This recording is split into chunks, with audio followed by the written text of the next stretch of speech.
Hello everyone, thank you for tuning in again to another episode of CivilianTacticalWeapons.com.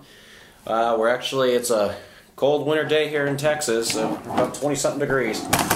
Actually, one of the last things I wanted to do was hold a cold gun today, but I'm going to go ahead and do a video here. Some of you guys actually looked at my video of the SCAR and started asking me about accessories I had on it, and one of the concerns was you guys were asking about the original vertical foregrip. It kind of was a placeholder accessory and not what I want to do long term. So I actually have all the correct parts that I wanted on my vertical foregrip and thought I would go ahead and share a correct vertical foregrip light, how I have this thing decked out now. So, couple of areas I want to talk about. First of all, this is actually a Surefire, I believe it's a G2 LED. You've seen it in my other videos. This is actually a flat tan, desert camo type flashlight here. But I want to talk about some of the accessories I actually put on here, how this one's actually changed out. So, first thing I want to talk about is each of the individual parts to this. At the basis is the G2. And I'll actually show you how this comes originally when you buy it. So here's a G2, and then I'll actually take these off to talk about each of the individual parts. So here's a G2 Surefire flashlight, which is kind of at the core of how this whole thing's set up.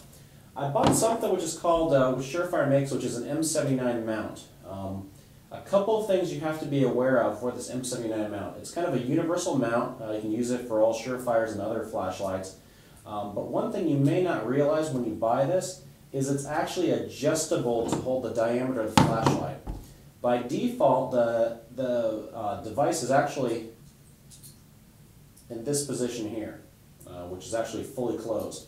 On the side where you have the screw, there's a spinning component here. So this opens it up to actually put the flashlight in, and then it clamps closed. You will never clamp this thing closed unless you actually adjust the other side of it. So what we're going to do here is if you rotate it like this, it actually increases the gap on this side, which then gives you enough room to close this down. I didn't realize this at first, and I do have a problem with four-letter words, and this was one of those days. So that's all you have to do. Make sure you rotate it around so you create a gap over here. This is adjustable so that you actually fit the flashlight on here. Then what we did was we went ahead and took the cap off, and you can keep the cap in case you want to use it for something else. Then you actually buy something called a Surefire Model XM07. This part here, this mount was 42 bucks. I think it's like retail's $49.99. The flashlight, take a look online. The flashlights have such a wide variance on these LEDs. I'll let you go ahead and find that out. But you're looking probably around 60 bucks. This little wire along with this back pad is actually $100. Which some of you may say, wow, that's kind of a lot of money for this. But let me show you what it actually does. Any of you have actually used these types of vertical foregrip designs. The nice thing about this particular one is it has the touchpad. So as you can see, I'm actually running the touchpad. It slides right into any of these vertical foregrips that accept a regular Surefire touchpad. But not only does it have the touchpad, which I like. Mount this back on here real quick.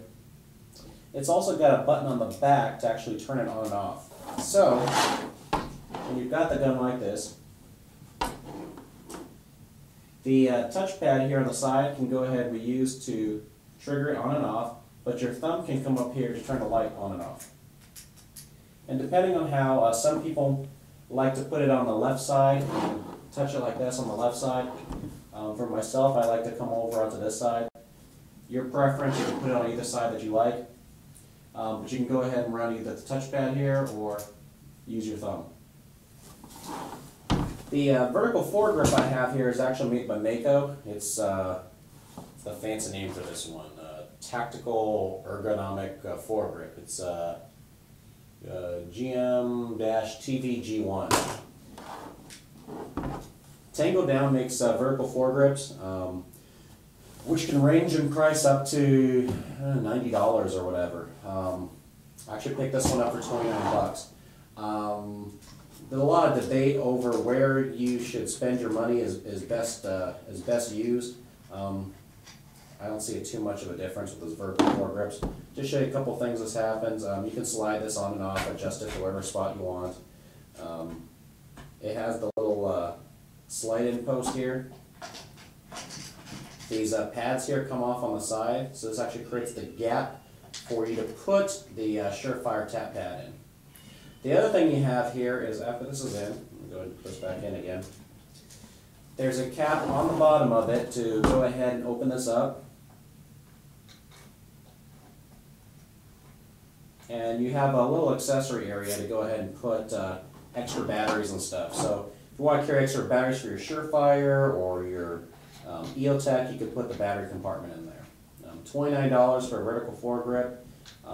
Does everything I need. It's actually a pretty good deal. I like the device a lot. You know, is the Tango Down one better? Probably is a little bit better, but I really didn't want to spend the extra money on this. $29 does pretty much the same job for me as one of the more expensive ones. But since you guys started asking me about you know, the vertical foregrip on this gun, I want to go ahead and want to show you what this thing actually looked at, what I was actually going for long term. So, anyways, as a quick review, we have a Tango Down tactical ergonomic grip on here. We've got the M79.